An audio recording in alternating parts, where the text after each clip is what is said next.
Hello, नमस्कार। मैं doctor CB Yadav आप सबका स्वागत करता हूं।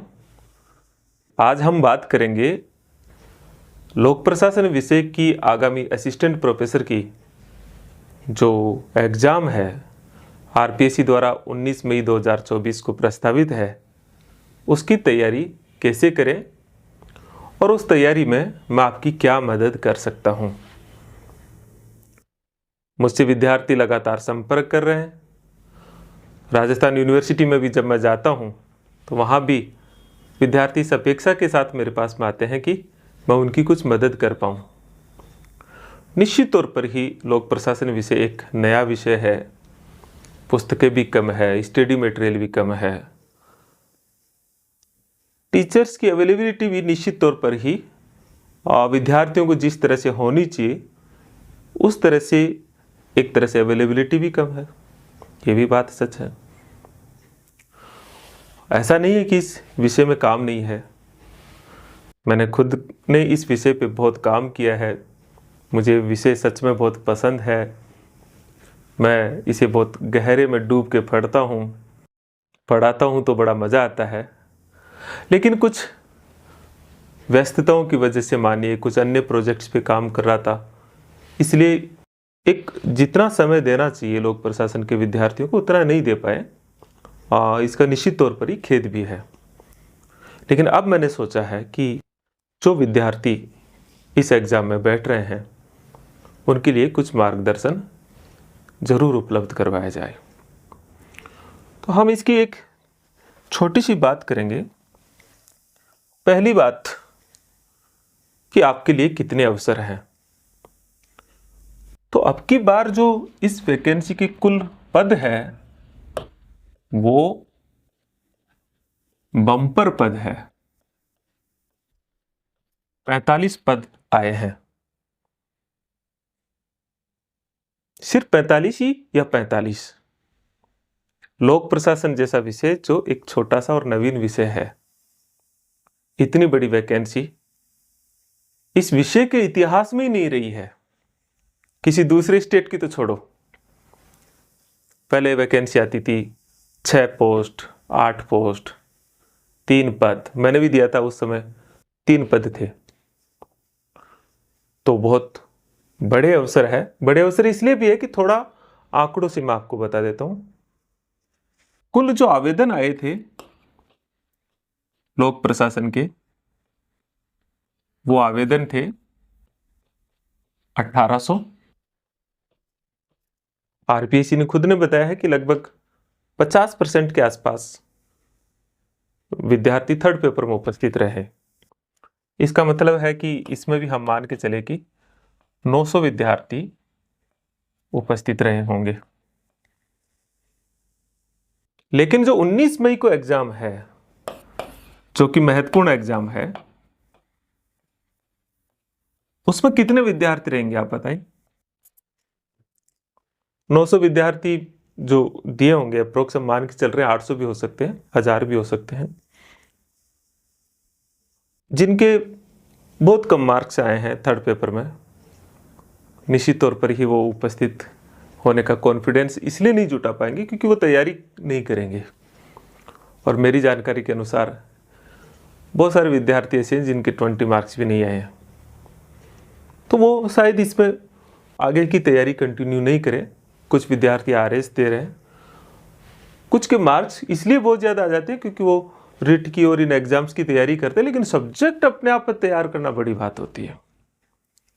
मेरा ये मानना है कि इस दिन जो एग्जाम होगी उसमें से मैक्सिमम यह है 500 स्टूडेंट्स एग्जाम देंगे,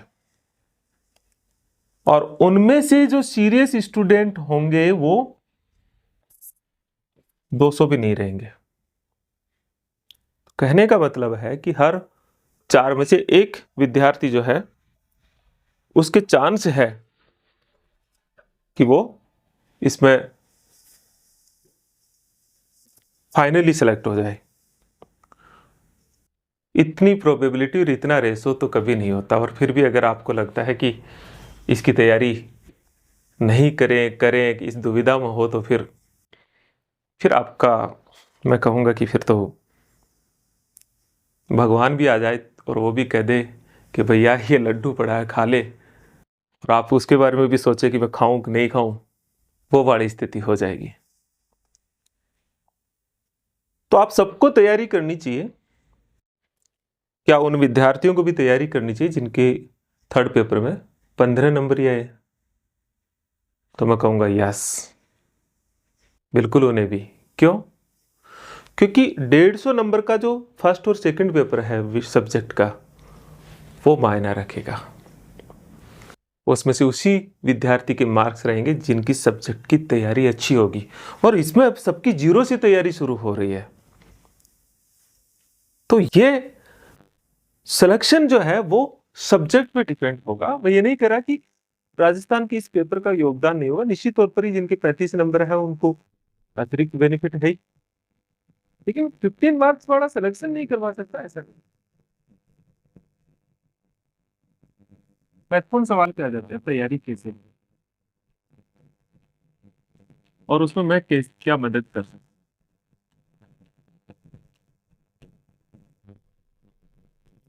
तैयारी के दो ही आधार होते हैं, एक होता है सिलेबस शुरू करने के लिए, दूसरे होते हैं पुराने प्रश्न पत्र। दोनों आरपीएससी की साइट पे है, आप देखें। सिलेबस में आप देखेंगे कि इसका जो फर्स्ट पेपर और पब्लिक एडमिनिस्ट्रेशन का जो सेकंड पेपर है उसमें 10 यूनिट इसमें है, 10 यूनिट इसमें है, टोटल 20 यूनिट है। तो इन 20 यूनिट की तैयारी में कोई टॉपिक ऐसा नहीं होना चाहिए जो कमजोर हो। फर्स्ट पेपर में थ्योरेटिकल पार्ट है, introduction, theories of public administration, principle of organisation, administrative behaviour, public आपका ह्यूमन रिसोर्सेज जिसको पर्सनल एडमिनिस्ट्रेशन कहते हैं, finance administration, administrative law, public policy, research and methodology, ये 10 यूनिट है।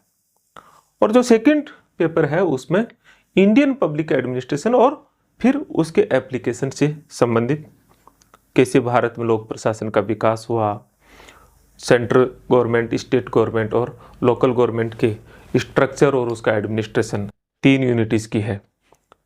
बाकी यूनिट जो फर्स्ट यूनिट की थ्योरी है, जैसे फाइनेंस एडमिनिस्ट्रेशन तो भारत में फाइनेंस एडमिनिस्ट्रेशन, पर्सनल एडमिनिस्ट्रेशन तो भारत में पर्सनल एडमिनिस्ट्रेशन, एक और टॉपिक जो फाइनेंस से रिलेटेड है पब्लिक फाइनेंस और प्लानिंग, ये कंटेम्प्रेरी चीज़ों से जुड़ करके है, सोशल एडमिनिस्ट्रेशन ये भी सेकंड पेपर में है, तो कंट्रोल ओवर एडमिनिस्ट्रेशन ये भी, और एक है जो लोक प्रशासन के समकालीन मुद्दे हैं।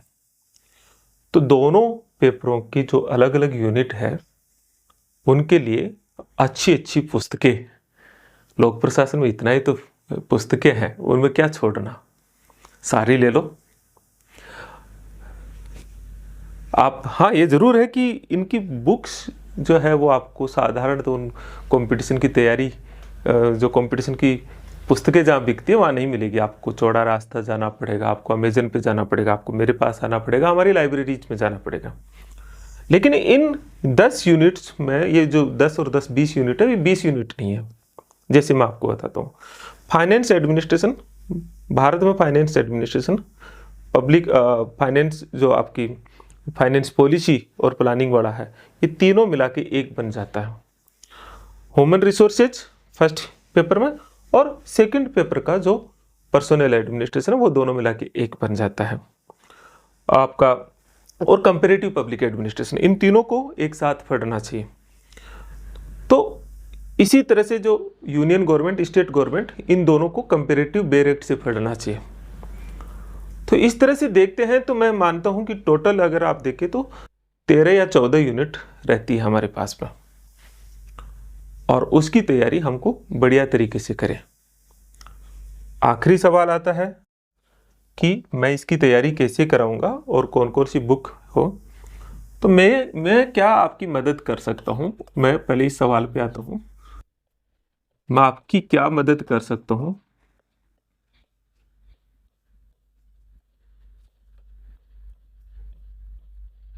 ठीक है ना, इस सवाल पे आ जाते हैं।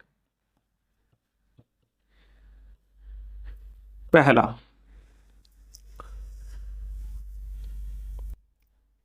आपके कंसेप्ट क्लियर करने में क्या मदद कर सकता हूं, मतलब एक तरह से शिक्षण कार्य में आपकी स्पष्टता लाने में क्या मदद कर सकता हूं। तो मैं आपसे ऑफलाइन तो मदद नहीं कर पाऊंगा, लेकिन ऑनलाइन लेक्चर में जरूर जितना संभव होगा उतना कोशिश करता हूं। अभी तक मेरी जो ऐप है सीबी कैंपस ऐप, आप सब लोग गूगल प्ले स्टोर पर जाइए, सीबी कैंपस ऐप है उसको डाउनलोड करें। उसमें असिस्टेंट प्रोफेसर का जो, उसके स्टोर में जाइएगा, उसमें असिस्टेंट प्रोफेसर का जो आपका कोर्स है, उस कोर्स में लगभग अभी तक 90 वीडियो लेक्चर पढ़े हैं 200 घंटों के, लगभग 200 आवर्स के। लेकिन इसमें बहुत सारी यूनिट है जो नहीं है, जैसे public policy, administrative law, research methodology, control over administration नहीं है, लोकल गवर्नमेंट, ये मेरे पास है मैटर पूरा, वो मैं इसमें अपलोड कर दूंगा जल्दी। इसी तरह से जैसे public finance, planning, contemporary issues, social administration. तो सबसे पहले तो मैं कोशिश करूंगा कि ये जो नया पार्ट है, इनके लेक्चर कुछ रिकॉर्ड, कुछ लाइव मेरी ऐप के माध्यम से, क्योंकि लाइव में एक सुविधा रहती है कि उसमें मैं आपसे इंटरेक्शन भी कर पाता हूँ, तो वो लेक्चर जो अधूरे हैं उनको मैं कंप्लीट करने की कोशिश करता हूँ, ताकि आपको पब्लिक एडमिनिस्ट्रेशन के विद्यार्थियों को ऐसा नहीं लगे कि उनके लिए गाइडेंस की कोई कमी है। दूसरा, जो पुराने रिकॉर्डेड है लेक्चर है, उनमें जो चीज़ें छूटी हुई है उनको अपग्रेड करके, और अगर समय मिल गया तो उनको दोबारा से नए सिरे से उनकी एक बार लाइव क्लास अगर पॉसिबल हुई तो करेंगे, लेकिन मैं उसका कमिटमेंट बिल्कुल नहीं कर रहा। दूसरा, आपके लिए स्टडी मटेरियल, इसमें मैं आपकी क्या मदद करूं। तो इस ऐप पे मेरा हिंदी और इंग्लिश दोनों में ही मेरा कुछ मैटर है, लगभग 250-300 पेज का, वो लगभग 70% सिलेबस को कवर कर रहा है। तो आप इतना तो इसमें है, बाकी कुछ चीजें मैं बताऊंगा, लेकिन फिर भी मैं ये कहूंगा कि चूंकि ये एक एक्सपर्ट एग्जाम है, इसलिए आपको बुक्स में जाना है। बुक्स में 2-3 चीजें हैं। एक तो जो हमारी टेक्स्ट बुक है, हिंदी मीडियम वालों के लिए सुरेंद्र कटारिया जी की लगभग हर सेगमेंट में है। मेरी खुद की बुक भी है लोक प्रशासन की, हिंदी और इंग्लिश मीडियम में, वो आज तक की अपडेट की हुई है। प्रोफेसर सुषमा यादव की बुक बहुत अच्छी है, विद्युत चक्रवर्ती जी की बुक बहुत अच्छी है। 2 तरह की चीज़ें, जैसे पुरानी बुक थी अवस्थी एंड महेश्वरी, हाँ ना। अब आज के समय में ये नहीं करा कि उनको नहीं पढ़ना चाहिए। बीएल पढ़िया जो फैक्चुअल है, मैं मानता हूँ कि बीएल पढ़िया भी एक तथ्य की दृष्टि से अच्छी बुक्स है, लेकिन फिर भी आपको एक टॉपिक पे अलग अलग बुक कौन सी होगी वो मैं आपको एक अलग से वीडियो में भी बताऊंगा, और आपको ऐप पे होगा तो उस पर भी बताऊंगा।